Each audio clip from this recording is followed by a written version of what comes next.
अस्सलाम वालेकुम। बेटा मेरी आवाज़ आ रही सबको?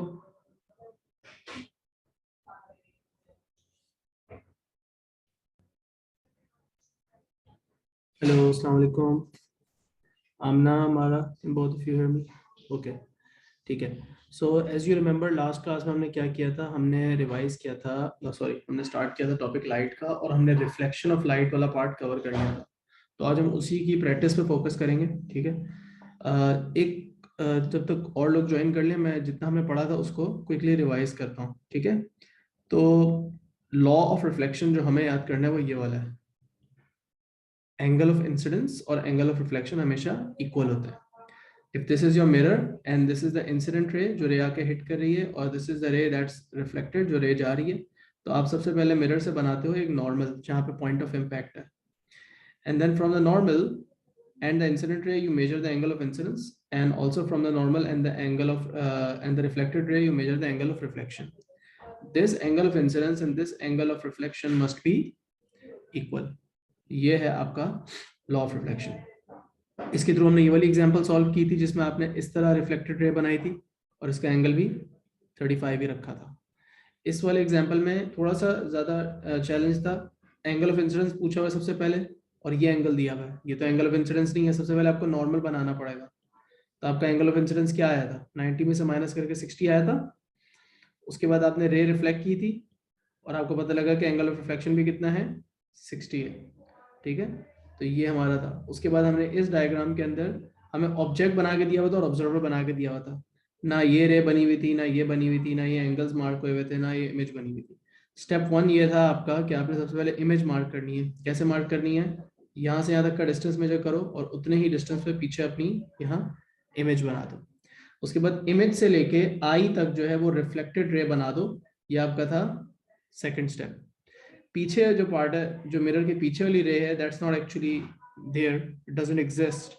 सो इसको हम डॉटेड लाइन के फॉर्म में बनाया था। उसके बाद तीसरा स्टेप आपका ये था कि आपने ऑब्जेक्ट से लेके उस पॉइंट तक जहाँ पे ये रिफ्लेक्टेड रे थी, उस जगह पे इंसिडेंट रे को भी आके हिट करवा दिया। अब आप इस पे नॉर्मल बना के एंगल ऑफ इंसिडेंस और एंगल ऑफ रिफ्लेक्शन मेजर कर सकते हो, इक्वली आना चाहिए, ठीक है। तो इस तरह ऑब्जेक्ट्स की रिफ्लेक्शन डायग्राम में शो की जाती है। रिफ्लेक्शन अगर प्लेन मिरर में हो रही है तो जो इमेज बनती है उसके क्या कैरेक्टरिस्टिक होते हैं कंपेयर टू द ऑब्जेक्ट।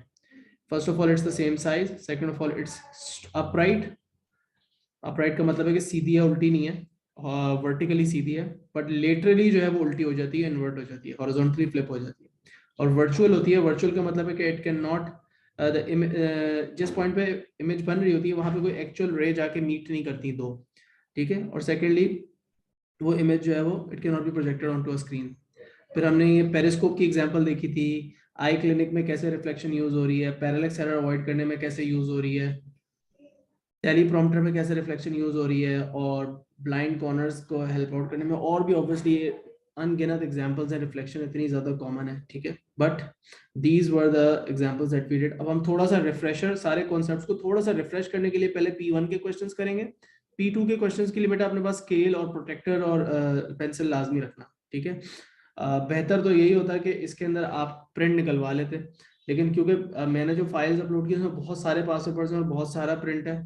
तो अब जैसे ये P1 की जो फाइल है ये 50 पेजेस की फाइल है, बिकॉज इसमें जो मैंने क्वेश्चन डाले हैं वो 2011 से लेकर 2022 तक है।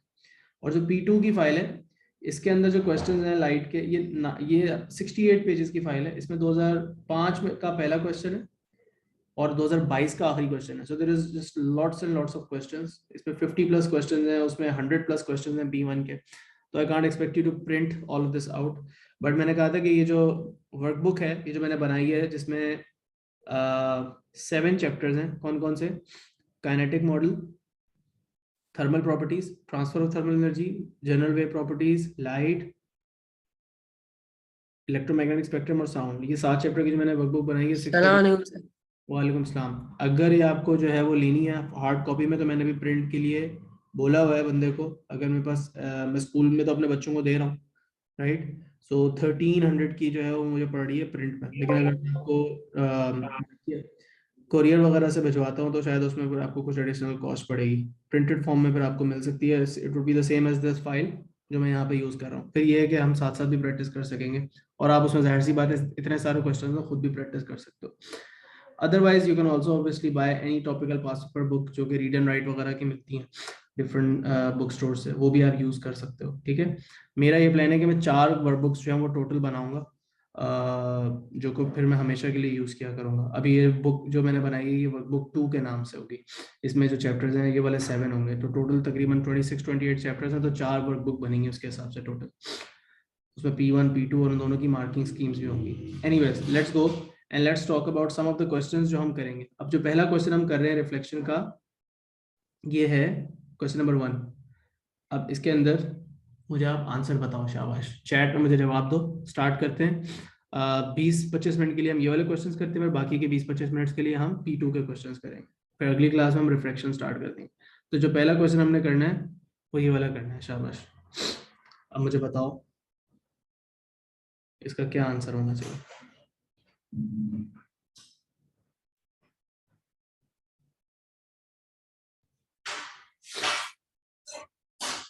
हमारा मुझे ऑप्शन बताओ।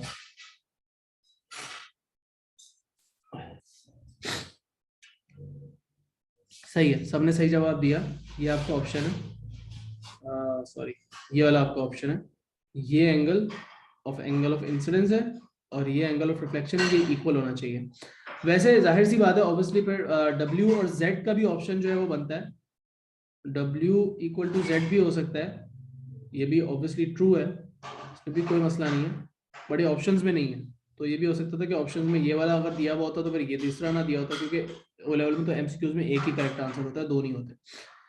अच्छा, ये वाला क्वेश्चन जो है वो अभी हम नहीं कर रहे, रिफ्लेक्शन से रिलेटेड है। ये भी नहीं कर रहे, लेंसेज से रिलेटेड है।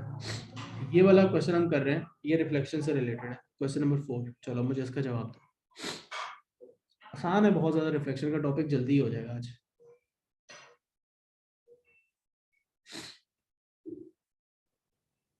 सिर्फ रे डायग्राम्स खुद बनाना मुश्किल होते हैं, जो MCQs हैं तो बहुत ईजी होते हैं।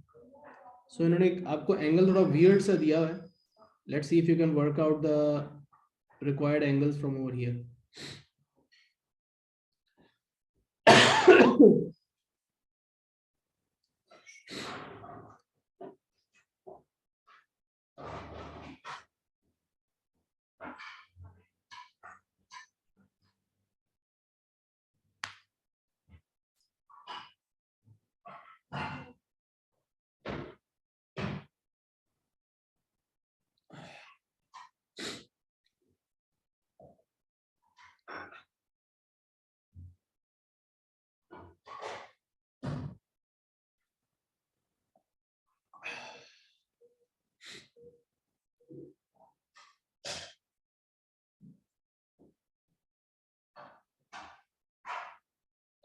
Anyone found the answer? अच्छा चलो मैं थोड़ी सी हिंट देता हूँ। देखो पहली बात ये रियलाइज करो कि एंगल ऑफ इंसिडेंस होता कौन सा है। ये एंगल ऑफ इंसिडेंस होता है और ये एंगल ऑफ रिफ्लेक्शन होता है, ये दूसरे के इक्वल होते हैं, आपको ये चाहिए। नाउ आंसर मैंने आप दोनों के नोट कर लिए, मैं खुद फिगर आउट करके फिर बताता हूँ। The trick is to figure out कि ये वाला एंगल कितना होगा। ये एंगल ऑब्वियसली 80 का हाफ होना चाहिए, ये बीच में बाइसेक्टर टाइप बना हुआ है, तो ये दोनों एंगल्स 40 हैं। अब बेटा अगर ये एंगल 40 है तो वी शुड नो कि एंगल ऑफ रिफ्लेक्शन कितना होना चाहिए। This full angle is 90। 90 में से अगर आप 40 माइनस कर दो तो एंगल ऑफ रिफ्लेक्शन आना चाहिए कितना, एंगल ऑफ रिफ्लेक्शन आना चाहिए 50 डिग्रीज।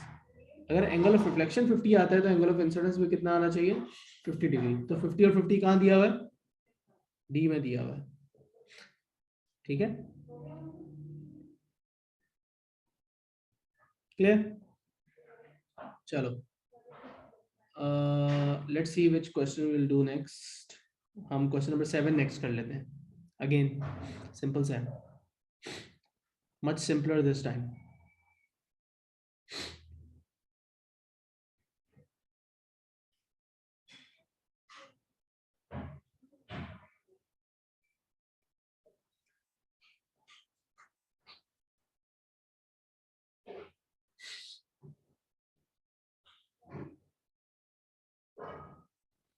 सही है हमने आपका, ठीक है।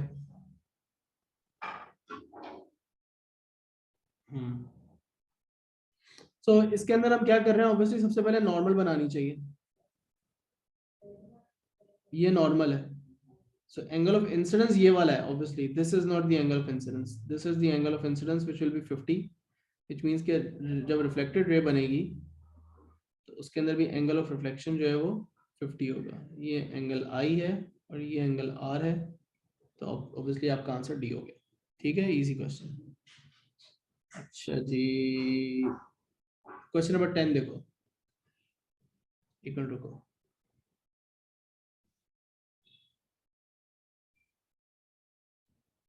टेन कर लेते हैं।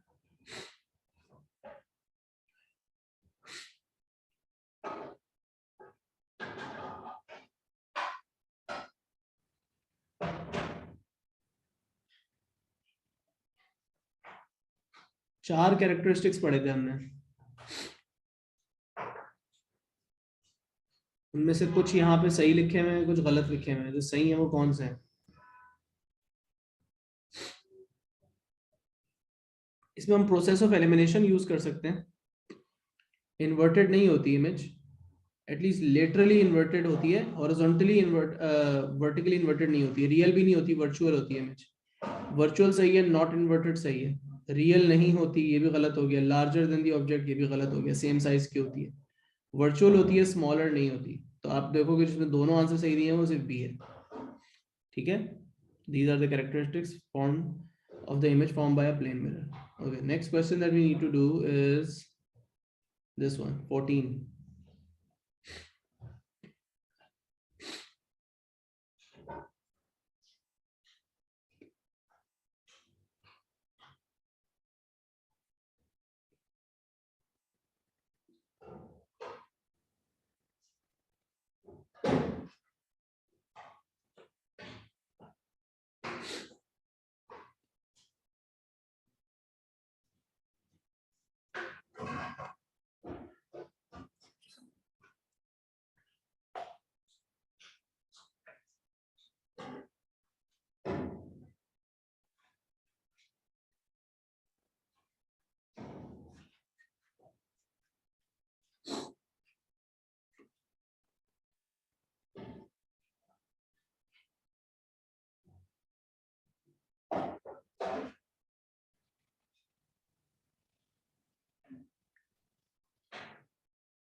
So हमने यहाँ पे देखना है कि इमेज कहाँ फॉर्म होती है, eight which position the image is form.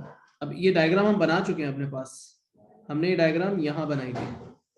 अगर यहाँ ऑब्जेक्ट है तो उसकी इमेज कहाँ बनती है, देखो यहाँ बनती है। इसी तरह यहाँ पे आपके पास ऑब्जेक्ट इधर है तो इसकी इमेज कहाँ बननी चाहिए, ए पे नहीं, बी पे बनेगी, सी पे नहीं बनेगी, डी पे नहीं बनेगी। तो ये आपका ऑप्शन हो गया। ठीक है, ये क्लियर होना चाहिए। हमेशा कहाँ बनती है इमेज, ऑब्जेक्ट के बिल्कुल सामने, but behind the mirror and the same distance from the mirror as the object. All clear? ठीक है, चलो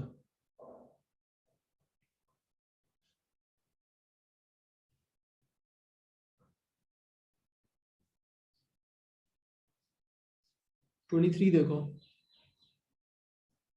इसका जवाब बताओ।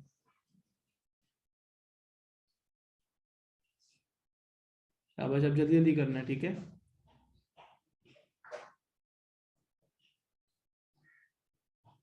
विच diagram correctly shows i and r. यहाँ पे ये गलत दिखाया हुआ है, ये सही दिखाया हुआ है, यहाँ पे ये दोनों ही गलत दिखाए हुए हैं, यहाँ पे ये सही दिखाया हुआ है, यहाँ पे ये सही दिखाया हुआ है। ये आपका आंसर हो गया। यहाँ पे ये सही दिखाया हुआ है, ये गलत दिखाया हुआ है। नॉर्मल से एंगल मेजर होता है, तो सी आंसर है आपका।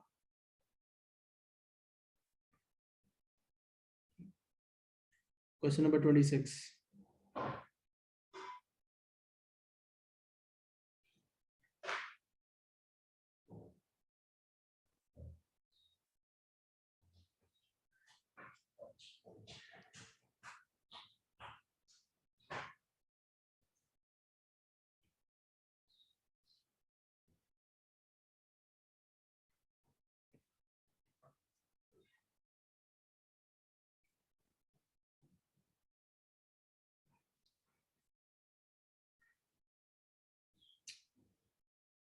एंगल ऑफ रिफ्लेक्शन बताना है आपने, और लाइन पी क्यू को क्या कहते हैं? लाइन पी क्यू को कहते हैं नॉर्मल, और एंगल ऑफ रिफ्लेक्शन कितना होगा? जितना एंगल ऑफ इंसिडेंस होगा। ये एंगल ऑफ इंसिडेंस है 40, तो एंगल ऑफ रिफ्लेक्शन भी कितना होगा? 40। बस यही बताना है यहाँ पे। तो ये रहा, ये आपका आंसर हो गया। ठीक है, क्लियर हो गया? Let's see if there is any other interesting question. ये रिपीट है थोड़ा सा कुछ, देखो अच्छा आप नोटिस करोगे एमसीक्यूज जो है वो कुछ ईयर्स बाद कभी ना कभी थोड़े बहुत रिपीट, एग्जैक्ट रिपीट हो जाते हैं। अब ये सवाल बिल्कुल रिपीट है उसका जो हमने भी पहले किया, राइट? एनीवेज, तो यार मुझे ये लग रहा है कि जो रिफ्लेक्शन का टॉपिक है ये इतना ज़्यादा मुश्किल है नहीं, बट आई ऑल्सो वांट कि हम जो इसके P2 के क्वेश्चंस करें आपके पास वो प्रिंट में हो पहले से। So what I am going to do now, I have uploaded the file on Google Classroom. ठीक है, तो मैं आसानी के लिए ये करूंगा कि सबको मैं क्वेश्चन नंबर बता रहा हूँ, वो वाले स्पेसिफिक पेजेस जो है वो रिफ्लेक्शन के लिए आप प्रिंट आउट निकाल लेना। ठीक है, मैं अभी आप लोगों को क्वेश्चन मार्क करवा रहा हूँ, अपने पास ये क्वेश्चंस लिख लो। ठीक है, and then download that file and get the printout of those pages only, क्योंकि again this file is very big, so I don't want you to take the printout of the entire file। 68 pages की file है, तो अगर 10 रुपए का print है तो I don't know 500-600 रुपए के तो आपको इसी का खर्चा पड़ जाएगा ऊपर से आने जाने का। So I don't want you to print the whole file, there is too many questions in it. I will specifically mark the questions right now, जो आपसे मैं कहूँगा कि आप प्रिंट निकलवा लेना नेक्स्ट क्लास से पहले। अब हम क्या करेंगे आज की क्लास में, रिफ्रैक्शन और टोटल इंटरनल रिफ्लेक्शन, आगे चैप्टर को कंटिन्यू करते हैं। ठीक है, वी स्टिल हैव 40 मिनट्स, उसके अंदर हम वो टॉपिक कोशिश करके खत्म करते हैं। थोड़ा सा कॉम्प्लेक्स है वो टॉपिक, रिफ्लेक्शन से थोड़ा सा एडवांस्ड है। और उसके बाद जब ये दोनों हो जाएंगे तो फिर इसके हम उसके भी P1 करके फिर दोनों का P2 जो है ना वो कंबाइन एक क्लास में कर लेंगे, when you will have the print out. So मैं आपको बताता हूँ कौन कौन से क्वेश्चन जो है वो करवा लेना। स्पेसिफिकली रिफ्लेक्शन के जो क्वेश्चन मैं आपसे बोल रहा हूँ ना जो आपने करवाने हैं, पहले वो देख लो। ठीक है, रिफ्लेक्शन के लिए आपने ये वाला क्वेश्चन करवाना है। इस पे मैं कैपिटल R लिख रहा हूँ, क्वेश्चन नंबर 5। ठीक है बेटा, क्वेश्चन नंबर 5 प्रिंट करवाना है आपने।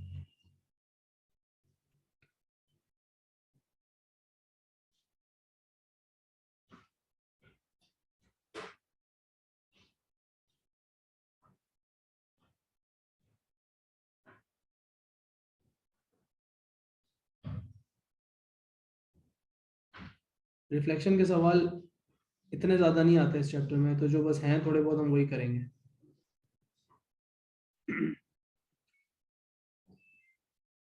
क्वेश्चन नंबर 20 करवा लेना। इसमें भी सिर्फ इसका ये देखो, ये सब पार्ट ए ही है, हमने पूरा नहीं करवाने की जरूरत। ठीक है, ये वाला हो गया। Question number 21, definitely this one. ठीक है, ये वाला करवाना है हमने।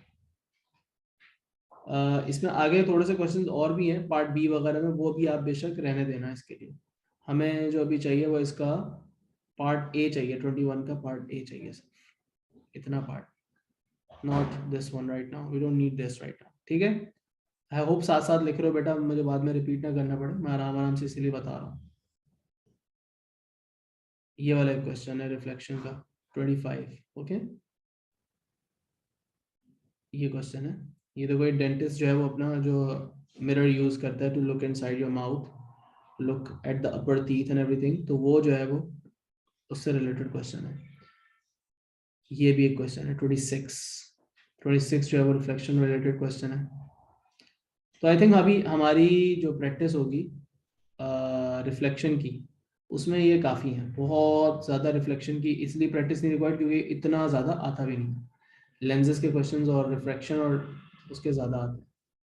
ठीक है, बाकी फिर आप जो है वो अपने ओन पे निकाल के, मतलब समझ लो मई जून वाले जितने भी क्वेश्चन थे मैंने रिफ्लेक्शन के वो मार्क करवा दी, वो आप प्रिंट निकाल के मेरे साथ क्लास में करोगे। बाकी फिर इसमें और बहुत सारे हैं वो आप खुद करोगे। समझ गए मेरी बात? All clear? Everyone has noted this down? If someone has noted them down they can also just send them on WhatsApp, ताकि जिसने नहीं क्लास अटेंड की उसको पता चल जाए। Can one of you do that? जो करेगा वो अपना जरा हैंड रेस कर दे ताकि मुझे पता हो कौन ये करने लगा है।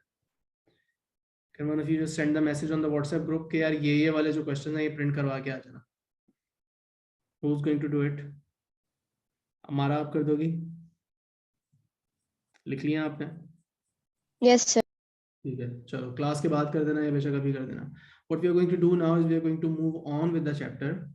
अब हमने नया पार्ट चैप्टर का शुरू करना है। सबसे पहले हमने सीखना है रिफ्रैक्शन क्या होती है। ठीक है, अब we have already looked at the phenomena of refraction in general wave properties, but we are going to look at it again. ठीक है, अब जरा फोकस करना, कुछ चीजें हैं जिसमें आपको याद रखनी है, वो याद रखने वाली चीजें जो है इंपॉर्टेंट है। ठीक है, सबसे पहले हम ये बात करेंगे कि लाइट जो है उसकी हर मीडियम में स्पीड सेम नहीं होती। वैक्यूम में स्पीड ऑफ लाइट हमें याद है, राइट? याद है सबको? अगर नहीं याद तो कोई मसला नहीं है, अभी आएगी और आपने याद कर लेनी है। लाइट की स्पीड जो वैक्यूम में होती है वो आपको याद होनी चाहिए। ठीक है, उसके अलावा बाकी सारे मीडियम में लाइट जो है ना वो स्लो हो जाती है। कितनी स्लो होती है वो आपको याद नहीं करना, but you just need to remember that in all other mediums light has a different speed and it's slower than its speed in vacuum. ठीक, अब जब लाइट एक मीडियम से दूसरे मीडियम में जा रही है और उसकी स्पीड चेंज हो रही है, जैसे वाटर जो है वो शैलो से डीप रीजन में जा रही थी, वाटर वेव्स, और उसकी स्पीड चेंज हो रही थी, तो वो क्या करती है, अपनी डायरेक्शन चेंज कर लेती है। तो स्पीड चेंज होने की वजह से और वेवलेंथ चेंज होने की वजह से डायरेक्शन भी चेंज हो जाती है। मैंने वेवलेंथ वाला पॉइंट यहाँ लिखा नहीं है, बट दैट आल्सो काउंट्स कि वेवलेंथ, स्पीड चेंज होने की वजह से वेवलेंथ चेंज होती है और वेवलेंथ चेंज होने की वजह से फिर डायरेक्शन में चेंज आ जाता है। सो ये जो चेंज इन डायरेक्शन है, ये जो चेंज इन डायरेक्शन है, इसे हम कहते हैं refraction. This change in direction is called refraction.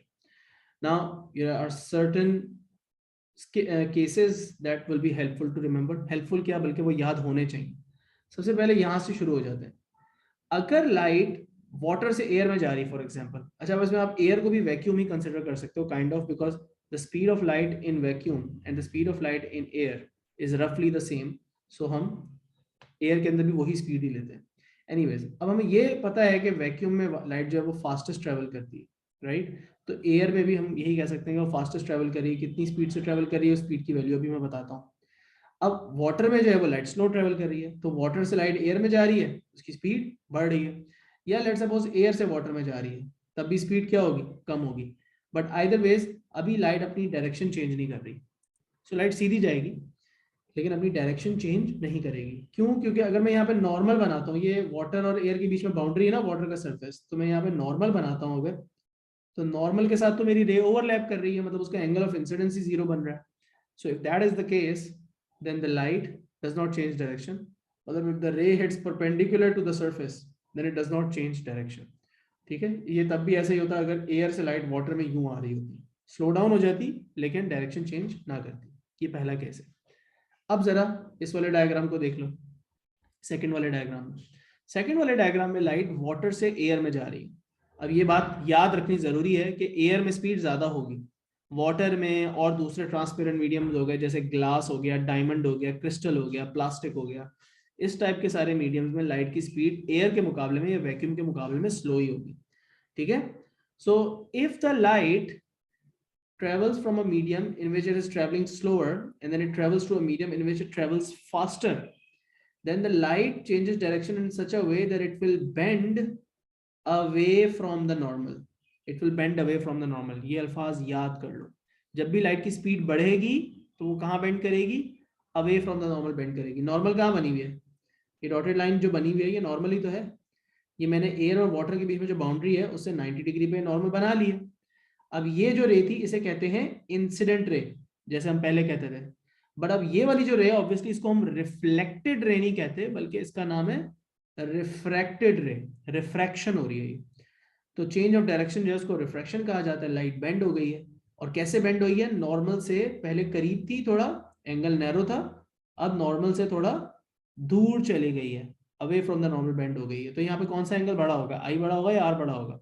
जल्दी से बता दो मुझे, which angle would be larger, i और आर? कौन सा एंगल बड़ा? देख के पता चल रहा है, बताओ बताओ बताओ बताओ, शाबाश जल्दी से, ताकि आगे चलें फिर। आर बड़ा है, एंगल आर बड़ा है, ये बात क्लियर है सबको? एंगल आर ज्यादा बड़ा है। अब इसका उल्टा केस देख लेते हैं। अगर लाइट एयर से वाटर में जा रही है तो ऑब्वियसली पहले फास्ट थी और बाद में उसकी स्पीड कम हो गई। अगर लाइट की स्पीड स्लो हो रही है पहले स्पीड अप हो रही थी, अब लाइट स्लो डाउन कर रही है, तो it will bend again but towards the normal.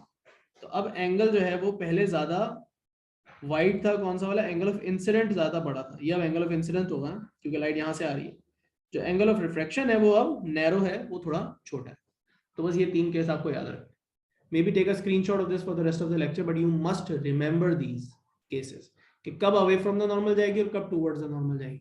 I'll give you 30 seconds, इसको याद कर लो, इसको लिख लो, जैसे भी करके करना है, इसको sketch कर लो।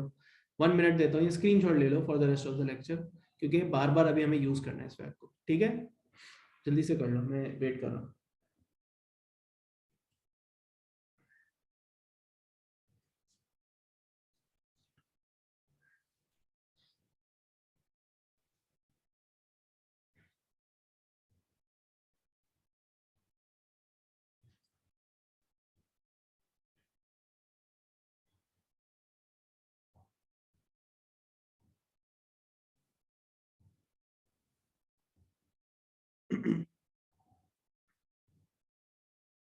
चलो आगे चलते हैं।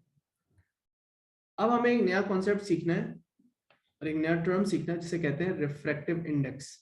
ये नंबर जो है या ये वैल्यू जो है डिसाइड करती है कि लाइट किसी भी मीडियम में कितनी ज्यादा बेंड होगी, ठीक है?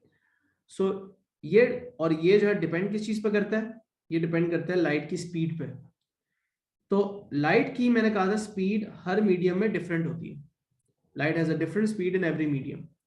सबसे पहले लाइट की स्पीड जो वैक्यूम में है और एयर में जो है, ये वैल्यू रफली एयर में वही तकरीबन सेम ही होती है। तो ये वैल्यू जो है ये आपको याद होनी चाहिए, have to memorize this value. You are not going to expect कि ये मुझे एग्जाम में गिवन होगी, कभी दे देते हैं, मेजॉरिटी टाइम नहीं गिवन होती। So they want you to remember this value, just like you remember the value of G as 9.81, the gravitational field strength of Earth. Similarly, you must remember the speed of light in vacuum and in air, which is 3 times 10 to the power 8, 3.0 times 10 to the power 8, या फिर 3 followed by 8 zeros, which you can also say 300 million, ठीक है? 300 million meters per second, ठीक है बेटा? बाकी जितने भी मीडियम्स हैं एयर या वैक्यूम के अलावा, जैसे ग्लास हो गया, प्लास्टिक हो गया, वाटर हो गया, कुछ भी ट्रांसपेरेंट मीडियम, उसमें लाइट की स्पीड सी की वैल्यू से कम होगी। सी इसको वैल्यू, इस वैल्यू को सी कहते हैं। तो बाकी सब मीडियम में लाइट की वैल्यू जो है, स्पीड की वैल्यू सी से कम होगी, जो भी होगी, 2 times 10 to the power 8, 1.5 times 10 to the power 8, 0.5 times 10 to the power 8, but जो भी होगी इस वैल्यू से तो कम ही होगी। ये बात याद रखनी है, ठीक? अब रिफ्रैक्टिव इंडेक्स को डिफाइन कैसे किया जाता है? किसी भी मीडियम को रिफ्रैक्टिव, उसका जो किसी भी मटेरियल का रिफ्रैक्टिव इंडेक्स या किसी भी मीडियम का रिफ्रैक्टिव इंडेक्स जो है, उसको, उसकी डेफिनेशन क्या है? हर मटेरियल का अपना अपना रिफ्रैक्टिव इंडेक्स की वैल्यू होती है। तो रिफ्रैक्टिव इंडेक्स जिसको n कहते हैं, ये देखो यहाँ n लिखा हुआ है, इसको ऐसे कैलकुलेट करते हैं, c अपॉन v। सिंपल सा फॉर्मूला है, स्पीड से कैलकुलेट हो रहा है। ये c कौन सी वैल्यू है? c ये वाली वैल्यू है। c कौन सी वैल्यू है बेटा? ये वाली value, speed of light in vacuum और इन एयर, जिसकी वैल्यू आपको याद होनी चाहिए। तो न्यूमरेटर तो हमेशा ही सेम होगा, हमेशा सेम होगा, 3 times 10 to the power 8। v किस चीज की वैल्यू है? v है स्पीड ऑफ लाइट उस मीडियम में जिसका आप रिफ्रैक्टिव इंडेक्स निकालना चाह रहे हो, ठीक? Is that clear? अब आपके लिए छोटी सी एग्जांपल है, इसी फॉर्मूला को यूज करके आ जाओ करें सॉल्व। सो एग्जांपल 1 और एग्जांपल 2 को अब आप गौर से देख लो। पहले एग्जांपल 1 को रीड करो, मैं वेट कर रहा हूँ, सब लोग रीड कर लें एग्जांपल 1 को। अगर इसमें कुछ क्लियर नहीं है तो मुझे बताओ, मैं ऐसे यहाँ लिख रहा हूँ सही से क्लियर करके, 10 की पावर 8 लिखा हुआ है। सो बता रहे हैं कि ग्लास में स्पीड ऑफ लाइट इतनी है, ग्लास का रिफ्रैक्टिव इंडेक्स कितना होगा, निकाल के बता सकते हो? अब कैलकुलेटर यूज करो या जैसे भी मेंटली करना है, इसको जल्दी से कैलकुलेट करके बताओ। सो ग्लास की आपने n वैल्यू बतानी है, आपको ग्लास की v की वैल्यू बता दी गई है। c की वैल्यू आपको हमेशा पता होती है, v की वैल्यू आपको इस क्वेश्चन में दे दी है मैंने। आपने बताना है कि ग्लास की n वैल्यू कितनी है। शाबाश, क्विकली जल्दी जल्दी बताना, ठीक है? बहुत सिंपल है अभी ये चीज, उसमें बहुत ज्यादा टाइम नहीं लगाएंगे। शाबाश अयान, जल्दी कैलकुलेटर में डालो, फौरन से जवाब दो। बिल्कुल भी मुश्किल सा सवाल नहीं है, बहुत स्ट्रेट फॉरवर्ड है।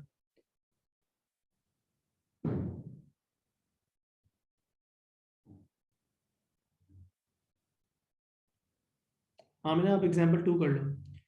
हमारा कोई कैलकुलेशन मिस्टेक हुई है, 1.5 टाइम्स 10 टू द पावर 16 में 1.5 तो ठीक है, लेकिन 10 टू द पावर 16 कहीं नहीं आ रहा। तुमने कहीं मल्टीप्लाई या डिवाइड में या कहीं पावर के अंदर मैसअप कर दिया। थोड़ा सा इसको देखो, दोबारा से चेक करो क्या मिस्टेक हुई है। Let's look at it.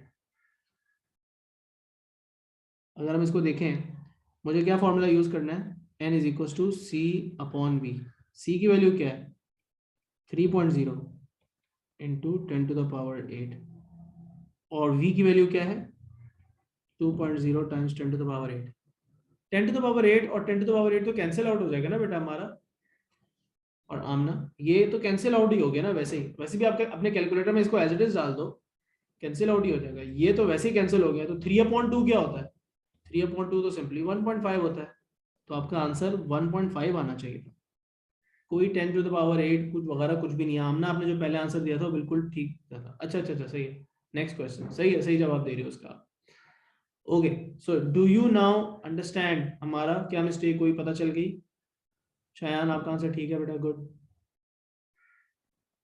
Okay, अब आगे चलें, एग्जाम्पल 2 को देखें। एग्जाम्पल 2 में प्लास्टिक की किस चीज की वैल्यू दी हुई है, रिफ्रैक्टिव इंडेक्स की वैल्यू दी हुई है। मतलब कितनी वैल्यू बताई हुई है, बताया हुआ है कि रिफ्रैक्टिव इंडेक्स की वैल्यू प्लास्टिक की 2.0 है।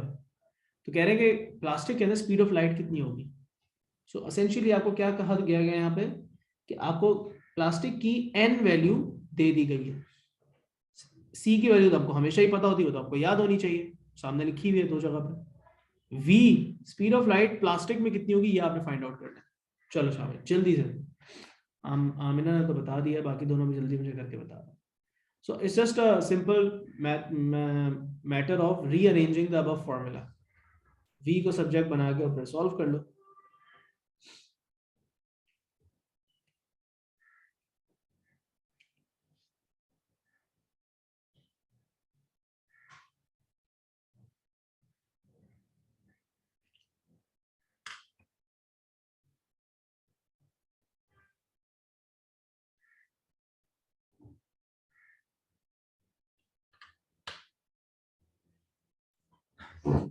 आज थोड़ा जल्दी जल्दी करेंगे बेटा, टाइम शॉर्ट है, आज लंबा चैप्टर है बहुत।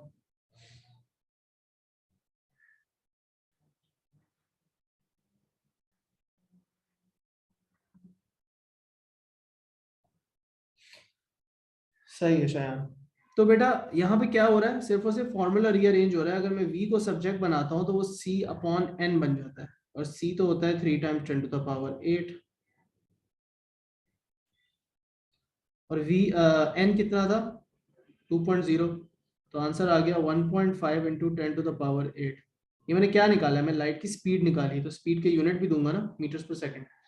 तो प्लास्टिक के अंदर लाइट की स्पीड इतनी है। अब जरा रिफ्रैक्टिव इंडेक्स का मतलब भी तो समझने की कोशिश करो कि ये क्या बताना क्या चाह रहा है आपको। रिफ्रैक्टिव इंडेक्स एसेंशियली आपको बताना चाह रहा है कि इस मीडियम में लाइट कितना स्लो ट्रेवल करती है कंपेयर टू द वैक्यूम। क्योंकि वैक्यूम में स्पीड ऑफ लाइट कितनी है 3। ये 10 टू द पावर 8 बोलना बार बार बहुत मुश्किल लग रहा है, इसको जरा 1 मिनट के लिए रोक देते हैं। कितनी स्पीड है 300 मिलियन। ये है वैक्यूम में या एयर में स्पीड। अब देखो, जिस चीज में स्पीड जिस चीज का रिफ्रैक्टिव इंडेक्स 2 है, जिस चीज का रिफ्रैक्टिव इंडेक्स 2 है, इसका मतलब है कि उसमें स्पीड ऑफ लाइट वैक्यूम की 2 टाइम्स लेस है, मतलब डिवाइडेड बाय 2 है।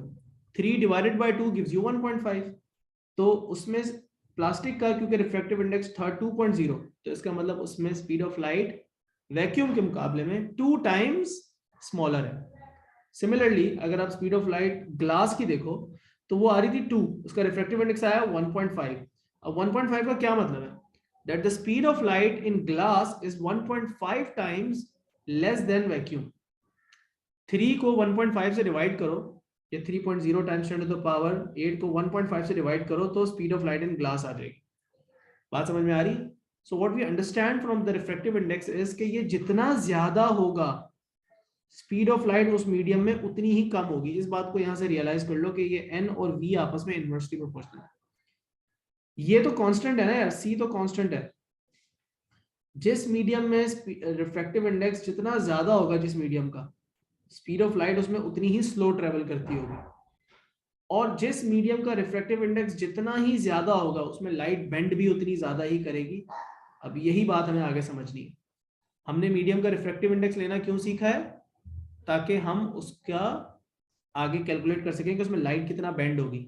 याद रखो, जिस मीडियम का रिफ्रैक्टिव इंडेक्स जितना ज्यादा है उसमें स्पीड ऑफ लाइट उतनी ही कम होगी, और उसमें लाइट फिर उतनी ही ज्यादा, अगर एयर से आ रही है उसमें तो उतनी ही ज्यादा टूवर्ड्स द नॉर्मल बेंड करेगी, और अगर उससे एयर में जा रही है तो उतनी ही ज्यादा light away from the normal bend होगी। मतलब एन वैल्यू आपको जितनी ज्यादा मिल रही है बट लाइट की डायरेक्शन भी उतनी ज्यादा चेंज होगी। Correct? Now let's see how that works. So law of refraction अब आप याद करोगे, इसको स्नेल्स लॉ भी कहते हैं। It's also known as Snell's law, although that name is not that important. O level में और IGCSE में names के ऊपर इतना ज्यादा फोकस नहीं है, सिवाय न्यूटन के या ओम के। So this is also known as Snell's law. This law is कि sin of angle of refraction directly proportional है sine of angle of incidence के।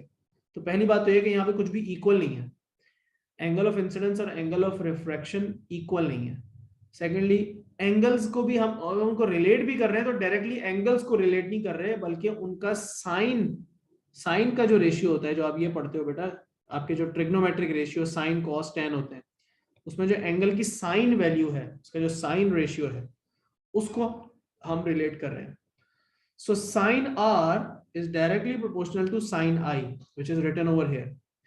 Sin R is directly proportional to sin I. Remember, R is not directly proportional to I. Sin R is directly proportional to I. Okay? तो इसका मतलब है, अच्छा अब ये भी आपको, ये बात आपने पढ़ी हुई है, आपने मैथ्स में पढ़ी हुई है बात, और आपका ओ लेवल का मैथ चल रहा है तो आपको ये बात बहुत अच्छी तरह याद होनी चाहिए। और आपने ओ लेवल में भी डायरेक्टली प्रोपोर्शनल वाला कॉन्सेप्ट बार बार देखा है। कहाँ देखा है? अभी हम कौन सा चैप्टर पढ़ रहे थे? थर्मल प्रॉपर्टीज और काइनेटिक मॉडल ऑफ मैटर, उसमें गैस लॉज पढ़ रहे थे या नहीं पढ़ रहे थे? तो उसमें हमने प्रेशर और वॉल्यूम का रिलेशनशिप देखा था, और उसमें हमने टेम्परेचर और वॉल्यूम का रिलेशनशिप देखा था, और प्रेशर और टेम्परेचर का रिलेशनशिप देखा था। उसमें कहीं चीज़ें डायरेक्टली प्रोपोर्शनल थी और कहीं पे इन्वर्सली प्रोपोर्शनल थी। वो सारे कॉन्सेप्ट याद है ना? वो कॉन्सेप्ट आपको याद होने चाहिए। तो बेटा, जब भी डायरेक्टली प्रोपोर्शनल होती हैं दो चीज़ें तो उनका ग्राफ कैसा बनता है? स्ट्रेट लाइन बनती है और 0,0 से पास होता है। तो अब बताओ, क्या अगर मैं आई और आर का ग्राफ बनाता हूँ, यहाँ पे आर और यहाँ पे आई और आर की मेरे पास बहुत सारी वैल्यू है एक ग्लास ब्लॉक के लिए, तो क्या इसका ग्राफ ऐसा बनेगा? What do you think, is that true और फॉल्स? आई और आर का ग्राफ ऐसा बनना चाहिए या नहीं बनना चाहिए? सिंपल यस और नो में जवाब दें आप बस, कि सर हाँ ऐसा बनना चाहिए या नहीं बनना चाहिए।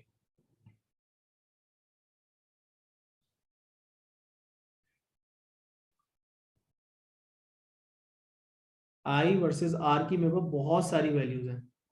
एक ग्लास ब्लॉक था, उसमें मैंने बहुत सारे डिफरेंट एंगल ऑफ इंसिडेंस रखे, और फिर बहुत सारे डिफरेंट एंगल ऑफ रिफ्रैक्शन आया, उससे मैंने सारे मेजर किए। टेबल में मैंने बहुत सारा डेटा रिकॉर्ड किया, उस टेबल से लेके मैंने ग्राफ बना दिया। अब इसका जवाब क्या होगा?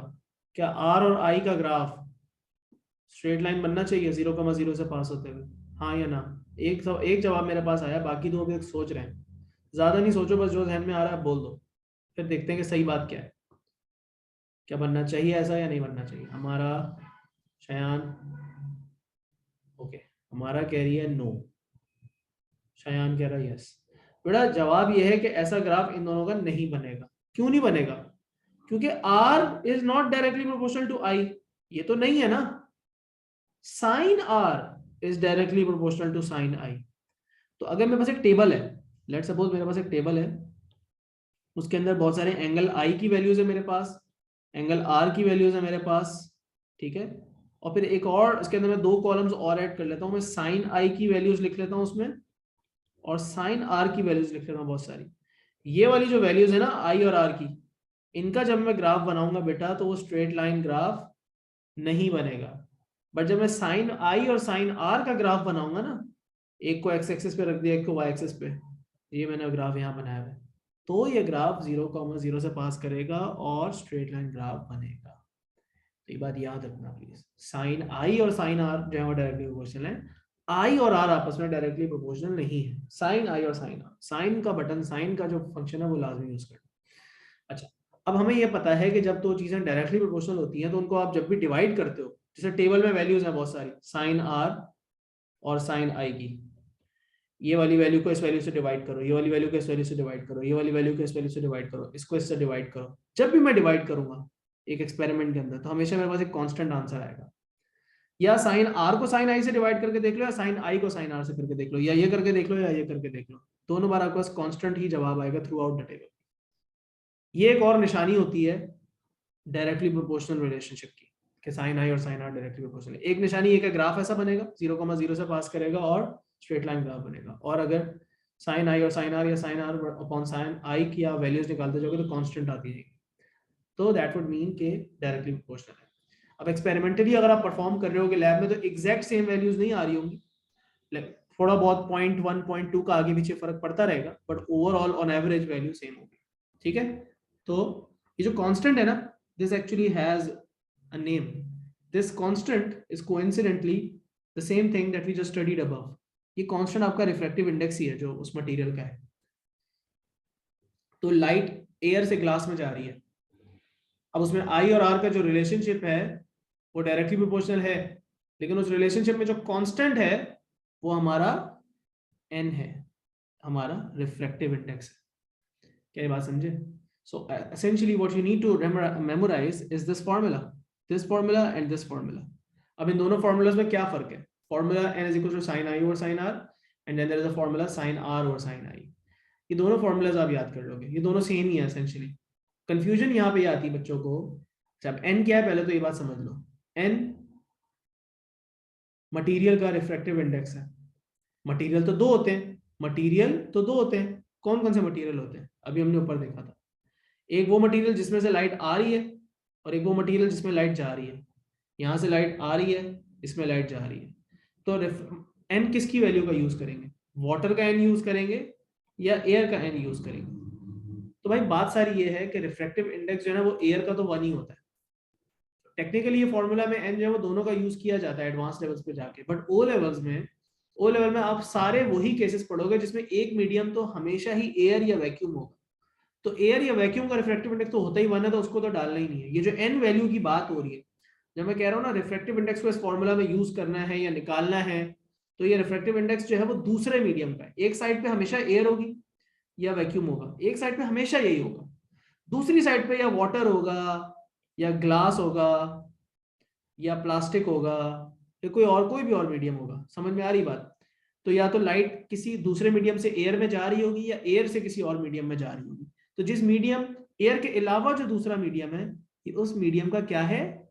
रिफ्रैक्टिव इंडेक्स है, उस मटेरियल की एन वैल्यू है, जो कि हमने यहां से भी निकालना सीखी, इस फॉर्मूला से भी निकालना सीखी। एग्जाम्पल 1 और एग्जाम्पल 2 में हमने उसको सॉल्व करके भी देखा। तो भाई मैंने कहा था कि लाइट बेंड कहां पे ज्यादा होगी और कहां पे कम होगी। ये जो मटेरियल है ना, वाटर यहाँ पे या यहाँ पे, यहाँ लाइट इतनी, लेट सपोज ये लाइट देखो किसी और मीडियम में ज्यादा भी तो ऐसे भी तो बेंड हो सकती थी यार, यहाँ पे ये लाइट और ज्यादा भी तो बेंड हो सकती थी, या थोड़ी सी कम बेंड भी तो हो सकती थी, सॉरी यूं आ रही थी थोड़ी सी कम बेंड हो जाती, या ऐसे आके इतनी ज्यादा बेंड हो जाती, या फिर इतनी कम बेंड होती, या इस तरह आके और ज्यादा बेंड हो जाती। यहाँ पे लाइट कम भी तो बेंड हो सकती थी, यहाँ पे ज्यादा भी तो बेंड हो सकती थी। तो ये लाइट कितनी ज्यादा बेंड होगी, ये डिपेंड किस चीज पर करता है? रिफ्रैक्टिव इंडेक्स पे डिपेंड करता है। रिफ्रैक्टिव इंडेक्स दोनों मटेरियल्स की स्पीड्स पे डिपेंड कर रहा होता है, और रिफ्रैक्टिव इंडेक्स को आप जब इस फॉर्मूला में यूज करते हैं तो आपको अगर एंगल आई पता है और आर नहीं पता तो आप आर निकाल सकते हो, और लेट्स सपोज अगर आपको एंगल आर पता है और आई नहीं पता तो आप आई निकाल सकते हो, और अगर आपको ये दोनों पता है तो रिफ्रैक्टिव इंडेक्स निकाल सकते हो, राइट? मतलब तीन तीन वेरिएबल्स हैं यहाँ पे, 1 2 3, यहाँ पे भी 1 2 3। सो दो आपके पास नॉन वेरिएबल्स होंगे, जैसे किसी भी मैथ फॉर्मूला में होता है यार, दो वेरिएबल आपको पता होंगे और एक अननोन होगा जो आपको निकालना होगा। सिंपल सी बात है, ठीक है? अब साइन आई और साइन आर वाली इक्वेशंस को सॉल्व कैसे करते हैं? आपको अगर एंगल निकालना है तो साइन इनवर्स लेना पड़ता है, ये आपको पता होना चाहिए। अभी हम कैलकुलेट करके भी देखेंगे, एग्जांपल्स भी करेंगे सॉल्व। तो होपफुली ये बात मेरी समझ में आ गई। सारी बात को समराइज करते हैं दोबारा से। लाइट एयर से वाटर में जा रही है, कैसे बेंड कर रही है? टुवर्ड्स द नॉर्मल या away from the normal? Towards the normal bend कर रही है। अगर light towards the normal bend कर रही है तो कौन सा एंगल जो है वो बड़ा है? एंगल आई बड़ा है या एंगल आर बड़ा है? डेफिनेटली एंगल आई बड़ा है। तो आप कौन सा फॉर्मूला यूज करोगे? Sine I upon sine R वाला फॉर्मूला यूज करोगे। एन क्या चीज होगी? इंडेक्स, वाटर का रिफ्रैक्टिव इंडेक्स। एयर का तो वैसे ही क्या दिया ना 1 है, ठीक है। अच्छा, अब ये वाटर के अलावा कोई और मीडियम भी हो सकता था, फिर उसका रिफ्रैक्टिव इंडेक्स यहाँ पे आ जाएगा। एन की वैल्यू जितनी ज्यादा होगी लाइट उतनी ही ज्यादा बेंड होने का चांस है। अब आपको हो सकता है आपको एन की वैल्यू पता हो और एंगल आई पता हो और आर निकालना हो सकता है आपको एंगल आई भी पता हो और एंगल आर भी पता हो, आपने एन निकालना हो। Anything could be like the question could be presented in any way, you just have to rearrange the formula and solve it, इतनी सी बात है। तो ये फार्मूला तब यूज होगा जब light towards the normal bend कर रही है। अच्छा, और ये वाला फॉर्मूला कब यूज होगा? जब light away from the normal bend कर रही है। जैसे लाइट वाटर में से आ रही है, वाटर का रिफ्रैक्टिव इंडेक्स n है और away from the normal bend हो रही है। अब देखो एंगल ये वाला बड़ा है और light away from the normal bend कर रही है। अब ये वाला फॉर्मूला यूज करोगे, आर को ऊपर रखोगे, आई को नीचे रखोगे। अब इसको याद करने का आसान तरीका क्या है? कैसे आप याद रखोगे कि मैंने ये वाला यूज करना है, ये वाला यूज करना है? 50-50 है कि आप कंफ्यूज हो जाओगे आराम से। बड़ा इजी है ना इसमें कंफ्यूज होना, लेकिन इसको याद रखना ही बड़ा आसान है। जो एंगल बड़ा है, जो एंगल बड़ा है वो हमेशा न्यूमरेटर में आएगा, ऊपर आएगा। जो एंगल बड़ा है वो हमेशा सबसे ऊपर आएगा, ठीक है। रिफ्रैक्टिव इंडेक्स की भी एक बड़ी इंपॉर्टेंट बात है, आपको पता भी चल सकता है आपका आंसर गलत है या सही। देखो जब भी न्यूमरेटर बड़ा होता है तो फ्रैक्शन का आंसर 1 से ज्यादा आता है या 1 से कम आता है? कोई भी दुनिया की फ्रैक्शन ट्राई कर लो, जब भी न्यूमरेटर बड़ा होगा, ऊपर वाली वैल्यू जब ज्यादा बड़ी होगी और नीचे वाली वैल्यू जो है वो छोटी होगी, तो एन की वैल्यू 1 से ज्यादा आनी चाहिए, लाजमी, ठीक है। For example if you are using this formula to find the value of N, तो N should always be greater than 1। और यहाँ पे भी, इधर भी अगर आप क्वेश्चन सॉल्व कर रहे हो, एन की वैल्यू हमेशा 1 से ज्यादा होगी। यहाँ पे इसकी रीजन है भाई, ये जो एन है इस बाय डेफिनेशन क्या होता है? C upon V. और हमने कहा था सी जो है वो स्पीड ऑफ लाइट की फास्टेस्ट वैल्यू है। बाकी सारे मीडियम में speed of light less than C होती है, मतलब v will always be less than c। मतलब इस फॉर्मूला में न्यूमरेटर हमेशा बड़ा होगा, डिनोमिनेटर हमेशा छोटा होगा। तो n की वैल्यू हमेशा 1 से ज्यादा आएगी डेसिमल में 100%। n की वैल्यू जहां गलत 1 से कम आ गई, समझ लो गलत हो गया क्वेश्चन, कोई ना कोई प्रॉब्लम है, दोबारा चेक करो। चाहे इस वाले क्वेश्चन में या चाहे ये वाला क्वेश्चन यूज करते हुए आपकी n की वैल्यू गलत आ रही है। लाजमी याद रखो कि n की वैल्यू हमेशा 1 से बड़ी होगी। सो इस एक कौन सा फॉर्मूला यूज करना है? ये वाला, ये वाला। Easiest way to remember, keep the bigger angle on top. ये जो एंगल आपको पता है कि अवे वाला केस है, अगर अवे वाला केस है तो हमेशा आर ही बड़ा होगा, और अगर टूवर्ड्स वाला केस है तो हमेशा फिर आई जो है वो बड़ा होना चाहिए। तो भाई ये याद रखना है कि कौन सा फॉर्मूला कहाँ यूज करना है, ठीक है। अब ये वाली एग्जांपल और ये वाली एग्जांपल ये सॉल्व करनी है। क्रिटिकल एंगल पर हमें अगली वाली क्लास में क्रिटिकल एंगल और टोटल इंटरनल रिफ्लेक्शन अगली क्लास में कवर करना पड़ेगा, along with questions and everything. तो before we end the class, I want you to solve this question. आपने 4 एंगल्स जो हैं वो इसमें 4 एंगल बने हुए डायग्राम पे देख रहे हो, 4 एंगल्स बने हुए। 4 में से एक एंगल आपको दिया हुआ है, कौन सा दिया हुआ है? नजर आ रहा है आपको, लिखा हुआ क्लियर नजर आ रहा है। ग्लास का आपको रिफ्रैक्टिव इंडेक्स भी दे दिया है, ग्लास ब्लॉक एक बना हुआ है, एयर से लाइट ग्लास में जा रही है, फिर ग्लास से वापस एयर में निकल रही है, ठीक है। मतलब लाइट टुवर्ड्स द नॉर्मल भी बेंड हो रही है, फिर अवे फ्रॉम द नॉर्मल भी बेंड हो रही है। और आपको सारे एंगल जो है वो बताने हैं। पहले एंगल आर बताना है, जो कि कौन सा वाला है? ये वाला। फिर उसके बाद आपको एंगल एक्स बताना है, ये वाला, और फिर आपको एंगल वाई बताना है। शाबाश। पहले तो मुझे पार्ट ए का आंसर सब लोग देना, 2 से 3 मिनट लगा के 552 हो रहे हैं, 555 तक मुझे पार्ट ए का तो जवाब निकाल के दो। ये मैं आपसे एक्सपेक्ट करता हूँ कि आप मुझे पार्ट ए कर दोगे, फिर पार्ट बी और सी जल्दी डिस्कस कर लेते हैं, उसमें कैलकुलेशन नहीं करनी पड़ेगी। क्विकली, शाबाश, वेटिंग।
ओके हमारा और आमना, मुझे एक्स और वाई की वैल्यू बता दो। हिंट ये है कि उसमें कैलकुलेशन नहीं रिक्वायर्ड, थोड़ी सी मैथमेटिकल आपको अपनी नॉलेज यूज करनी है एंगल्स की, और आप 2 मिनट में वो निकाल सकते हो। सो आर मैं बेटा सॉल्व करके दिखा रहा हूँ, शायान अगर तुमने अभी नहीं किया तो देख लो प्लीज, ठीक है। पार्ट ए आप कैसे सॉल्व करोगे, अगर कर लिया तो मुझे बता दो आंसर, बाकी दोनों का तो सही आया। कैसे निकालेंगे एंगल आर, देखो टूवर्ड्स द नॉर्मल वाला केस है, तो n is equals to sine I upon sine R वाला फॉर्मूला यूज होना था, ठीक है। और क्योंकि हमें एंगल आर निकालना है तो साइन आर को सब्जेक्ट बना लो और साइन आई अपॉन एन जो है वो ऐसे लिख लो, सही है। Sine R will be is equals to sine 60 divided by 1.5, और उसके बाद आपने करना ये है अगले स्टेप में कि आर को निकालने के लिए जो भी इसका आंसर आएगा साइन 60 वर्सेस अपॉन 1.5 का, मैंने अभी तक कैलकुलेटर ही नहीं लिया यार, नया खराब हुआ है कब से, तो ये बीच वाला स्टेप जो है बस, ये जो अंदर जो भी आंसर आएगा, जो भी आंसर आएगा उसको आपने साइन इनवर्स साइन इनवर्स कर लेंगे तो आपके पास आर की वैल्यू आ जानी चाहिए, जो क्या आ रही है 40।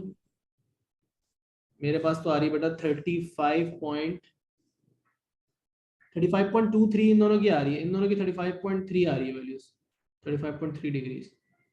अब इसको चेक कर लेते हैं एक दफा, मेरे पास वैसे कैलकुलेटर सही साइंटिफिक वाला है नहीं, but let me check from over here.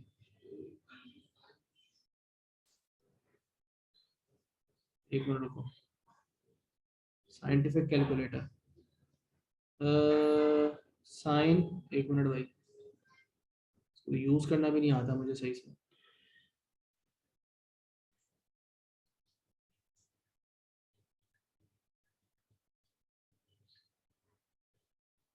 Sign 60 ये हो गया, इसको डिवाइड बाय 1.5 करना था, और फिर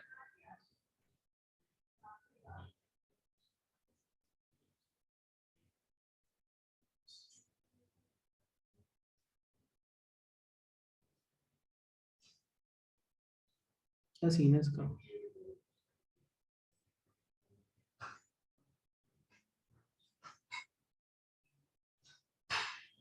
साइन इनवर्स इसका निकालना, हाँ 35.26 आ रहा है, सही आ रहा था आप दोनों का, ठीक है। तो 35.3 इसका 35.26 35.23 हो जाएगा राउंड ऑफ, ये हो गया हमारा पार्ट ए। अब पार्ट बी कैसे होगा यार, पार्ट बी और पार्ट सी का क्या ख्याल है, anyone who thinks they can answer this?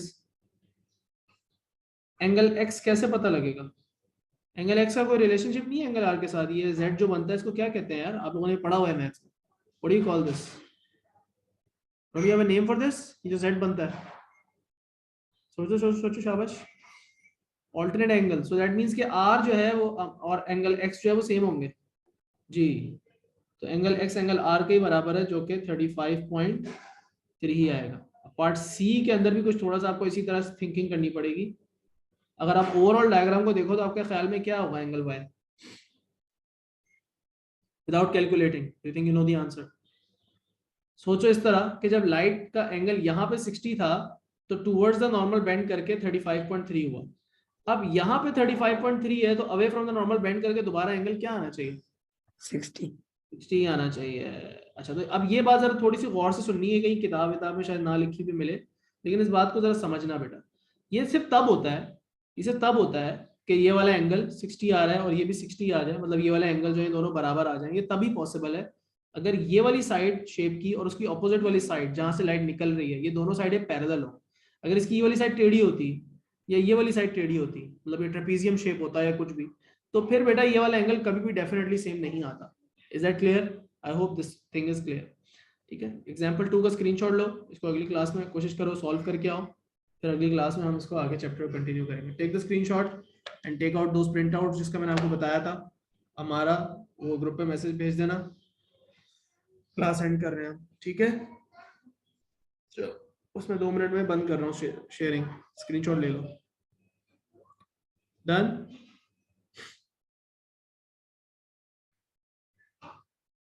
चलें जी, अल्लाह हाफिज।